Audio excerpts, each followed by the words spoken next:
காலை வணக்கம் நண்பர்களை. இப்போ நான் பார்க்குறது வந்து கறி மீன் பார்க்குறோம். இதை எப்படி சுத்தம் செய்வது மட்டும் காட்டுறேன் பாருங்க. இது நல்ல எக்ஸ்பீரியன்ஸ் இருக்கிறவங்க தான் இதை பண்ண முடியும். செதில் எடுக்கிறது பாருங்க. கேரளா ஸ்பெஷல் கறி மீன் இது பாருங்க. அழகாக பண்ணி பாருங்க.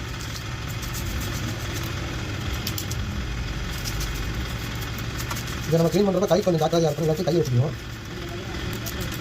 டேஸ்ட்டு ரொம்ப நல்லாயிருக்கும் நண்பருங்க. கேரளாவில் போய் இந்த மீன் கிலோ கேட்டிங்கன்னா 600 ரூபா 700 ரூபாங்க.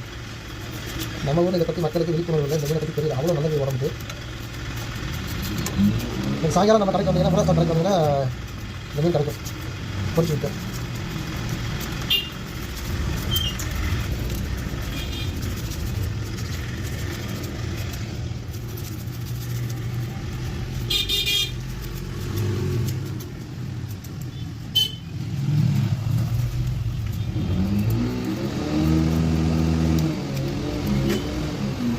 சுத்தம் செய்தாச்சு.